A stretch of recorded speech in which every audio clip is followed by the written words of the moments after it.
Operation सिंदूर के बाद भारत पाकिस्तान संघर्ष पर ट्रंप के सीज फायर दावे पर क्या पीएम मोदी की चुप्पी ने दुनिया भर में भारत की किरकिरी करवा दी है?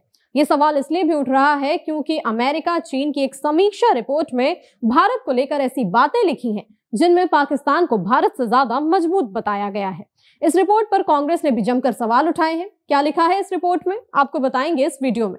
नमस्कार, आप देख रहे हैं सत्य हिंदी और मैं हूं आपके साथ कृति सिंह। कांग्रेस सांसद जयराम रमेश ने गुरुवार को कहा कि अमेरिका चीन आर्थिक और सुरक्षा समीक्षा आयोग की सालाना रिपोर्ट कूटनीति के लिए एक बड़ा झटका है, क्योंकि इस रिपोर्ट में पहलगाम आतंकी हमले को विद्रोही हमला बताया गया है और ऑपरेशन सिंदूर के दौरान पाकिस्तान की भारत पर बढ़त का इशारों में जिक्र किया गया है।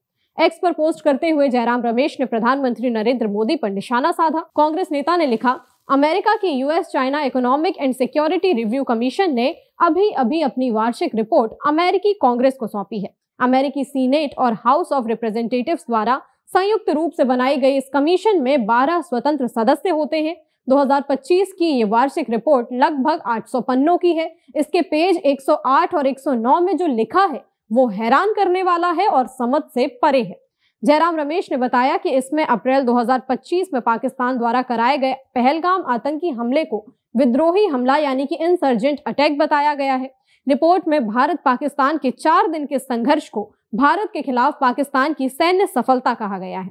जयराम रमेश ने अमेरिका के राष्ट्रपति डोनाल्ड ट्रंप के भारत पाकिस्तान के बीच सीज फायर वाले दावे की याद दिलाते हुए पीएम मोदी की चुप्पी पर भी सवाल उठाए और एक्स पर लिखा कि राष्ट्रपति ट्रंप अब तक 60 बार दावा कर चुके हैं कि उन्होंने ऑपरेशन सिंदूर को रोक दिया था। प्रधानमंत्री मोदी इस बारे में पूरी तरह चुप्पी साधे हुए हैं। अब अमेरिकी कांग्रेस के US China economic and security commission की ये रिपोर्ट आई है जो भारत के लिए एकदम अस्वीकार्य है। क्या प्रधानमंत्री और विदेश मंत्रालय इस पर आपत्ति और विरोध दर्ज कराएंगे? हमारी कूटनीति को एक और गंभीर झटका लगा है। अब बात करते हैं उस रिपोर्ट की जिसने भारत के खिलाफ इतने सवाल खड़े कर दिए हैं। अमेरिका चीन आर्थिक और सुरक्षा समीक्षा आयोग की सालाना रिपोर्ट में बताया गया है कि चीन ने कैसे पाकिस्तान के सैन्य संकट का मौका परस्ती से इस्तेमाल किया और अपनी रक्षा क्षमताओं को परखने की कोशिश की। रिपोर्ट ने पहलगाम की घटना को आतंकी हमला मानने के बजाय इंडिया पाकिस्तान के 4 दिन के टकराव को इस तरह बताया कि ये भारत द्वारा एक घातक बागी हमले के जवाब में शुरू हुआ था, जिसमें जम्मू कश्मीर के विवादित इलाके में 26 आम लोगों की मौत हुई। रिपोर्ट में यह भी कहा गया है कि 2025 में चीन ने पाकिस्तान के साथ अपनी सैन्य साझेदारी बढ़ाई है, जिससे भारत के साथ उसकी सुरक्षा तनाव और भी ज्यादा बढ़ गए हैं। रिपोर्ट के मुताबिक 4 दिन की झड़प में पाकिस्तान की भारत पर सैन्य बढ़त ने चीनी हथियारों की ताकत दिखा दी है। आयोग ने यह भी बताया कि चीन का दावा है कि उसकी रक्षा तकनीक की मदद से पाकिस्तान ने भारत के 3 रफाल लड़ाकू विमान गिराए थे, जबकि फ्रांस ने इसे फर्जी प्रचार बताया और कहा कि ये रफाल की बिक्री रोकने की कोशिश है। रिपोर्ट में कहा गया कि पाकिस्तान ने भारत के फ्रेंच रफाल लड़ाकू विमानों को गिराने के लिए चीनी हथियारों का इस्तेमाल किया। इसी बात को चीन के दूतावास ने अपने हथियार बेचने की कोशिशों में खास तौर पर उछाला, जबकि रिपोर्ट के मुताबिक भारत के सिर्फ 3 लड़ाकू विमान ही गिराए गए थे और हो सकता है कि वो तीनों रफाल हो भी ना। फ्रेंच खुफिया एजेंसियों का कहना है कि चीन ने रफाल की बिक्री को नुकसान पहुंचाने और अपने J-35 लड़ाकू विमानों को बढ़ावा देने के लिए एक फर्जी सूचना अभियान चलाया।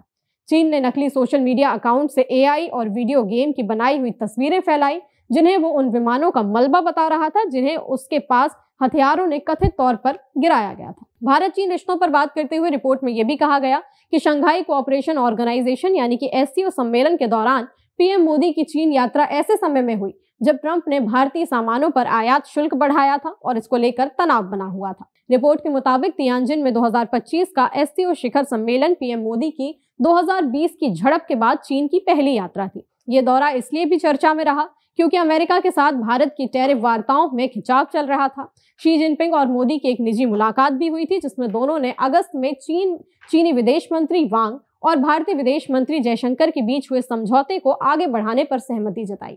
भारत और चीन ने तय किया कि वो ऊंचे स्तर की बातचीत बढ़ाएंगे, सीमा पर तनाव कम करने के लिए समझौते की दिशा में काम करेंगे, आर्थिक सहयोग बढ़ाएंगे, दोनों देशों के बीच उड़ानें फिर से शुरू करेंगे और भारतीय नागरिकों के लिए तिब्बती क्षेत्रों की तीर्थ यात्राओं की अनुमति 2026 तक बढ़ाएंगे। इससे साफ होता है कि दोनों नेता दूरियां घटाकर रिश्तों को सुधारने के इच्छुक हैं। बहरहाल अमेरिका चीन की इस रिपोर्ट में पूरी रिपोर्ट आने के बाद ये सवाल और भी बड़ा हो गया है कि जब ये रिपोर्ट भारत की सैन्य क्षमता, कूटनीति और अंतर्राष्ट्रीय छवि पर इतने गंभीर सवाल खड़े करती है, जब ट्रंप बार बार सीज फायर का श्रेय खुद लेते रहे और जब पाकिस्तान को भारत से ज्यादा मजबूत दिखाने वाली बातें खुलेआम लिखी जा रही हैं, तब प्रधानमंत्री मोदी की ये चुप्पी आखिर क्या संदेश दे रही है? क्या ये कूटनीतिक रणनीति है या फिर कोई मजबूरी? इस बारे में आप क्या सोचते हैं, हमें कमेंट में बताएं। वीडियो पसंद आया तो लाइक और शेयर कर लें और चैनल को सब्सक्राइब करना ना भूलें। फिलहाल के लिए इतना ही, नमस्कार।